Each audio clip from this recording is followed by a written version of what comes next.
Welcome back to Math with Rhyme or Reason.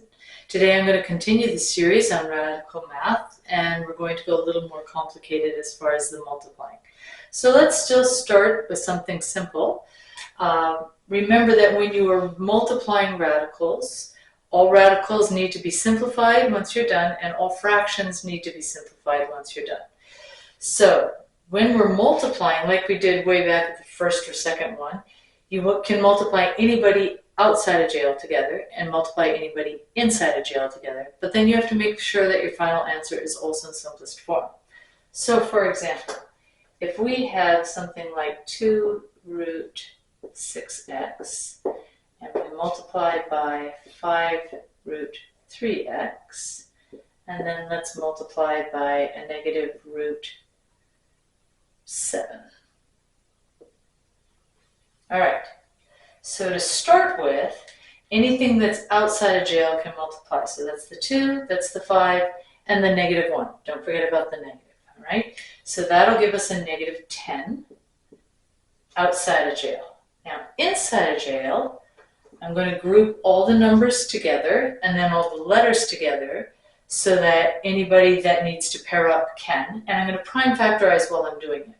So in this case, the only thing that needs to be prime factorized is the 6. So I'm going to change the 6 to 3 times 2. I have the 3 from here and the 7 from here.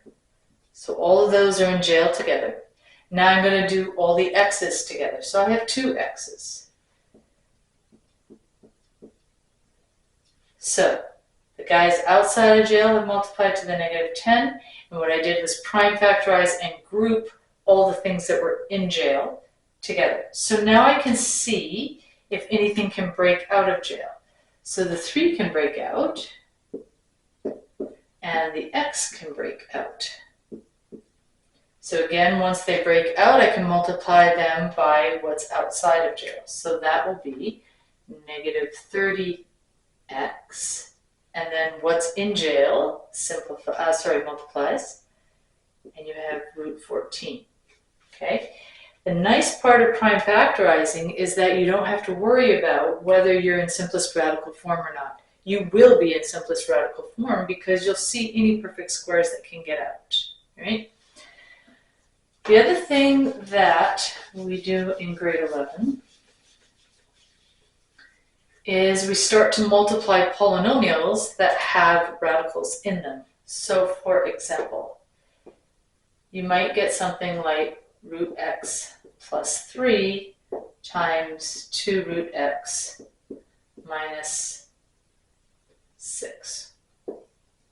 Well, let's not make that a 6. Let's make that a 7. All right. So when you're multiplying polynomials, you need to make sure you multiply everybody by everybody. That is FOIL. So I'm going to multiply that one times that one first. This one times this one, outside, these two, inside, and these two, last, FOIL, right?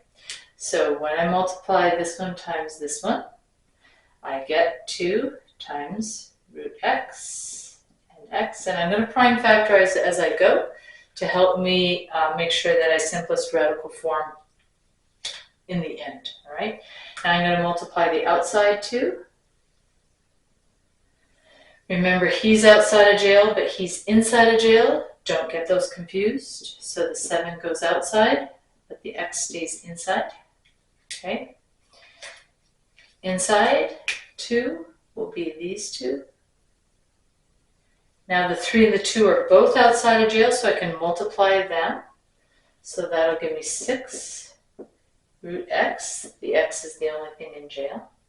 Okay? And then the last 2, which is the 3 and the negative 7, and that's negative 21. Now I'm going to simplify my first term, that is break the x out. I'm going to combine these two because they're like, and that should do it for us.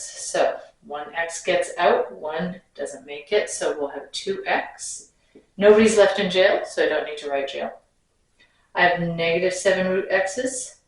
Plus a 6 root x gives me negative 1 root x, and then minus 21. Okay, none of these can combine because they are not like terms. So you're done. All right, let's do one more of those.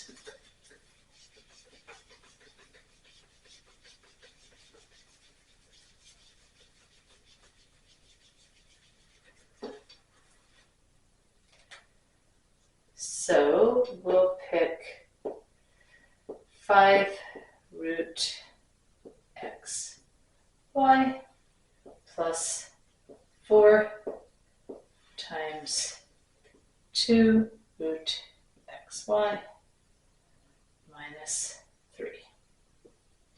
All right, so again, I'm going to FOIL. So I need to multiply the first two. Anyone outside of jail can multiply. That'll be a 5 and a 2, so that's 10. They both have the root xy. So root xy. That means one of the x's will get out, one won't make it, one of the y's will get out, one won't make it. So we'll have 10xy. I'll go ahead and finish that one off first. All right, that's the outside. Sorry, that's the first two. Then the outside will be that times that. So the -3 is outside of jail. -3 times 5 is -15. The root xy is in jail. The inside two terms will be 4 times 2 is 8.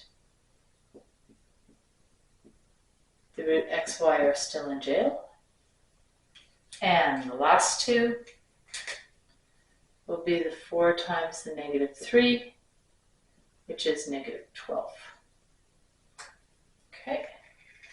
I have -15 root xy's plus 8 root xy's gives me -7 root xy's and the -12. Again, nothing is like, so you're done. They're simplified.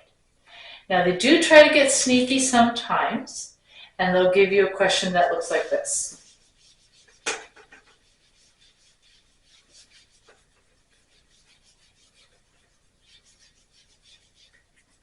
So it might look something like 5 plus 3 root x squared. Now the temptation is to square the first number, 25, square the second term, which would be 9x, and be done. But that's incorrect. So in order to avoid that error, I highly recommend you do the following. It takes about 1 extra second, and what it does is help remind you that you have to FOIL. So remember that squared means you're multiplying something times itself. If you do this step, just writing it out, it will often prompt your memory to go, oh yeah, I still have to FOIL things. So I'm going to do the 5 times 5, which is 25. The outside, which is 5 times 3 root x, which will be 15 root x. The inside, which will be 3 root x times 5, which is again 15 root x. And the last, the guys outside of jail can multiply, that's 9. And root x times root x is x, similar to the previous example. All right, now these guys are like, so I'm going to have 25 plus 30 root x plus 9x, okay? Again, this doesn't change what kind of term it is. We have 15 root x's, 15 root x's gives me 30 root x's. And there's nothing like here, so you're done again, okay? On the next one, I'm going to do some dividing, and specifically with numbers in the denominator, and then we'll combine multiplying and dividing and talk about multiplying with different indices and that sort of thing. See you soon.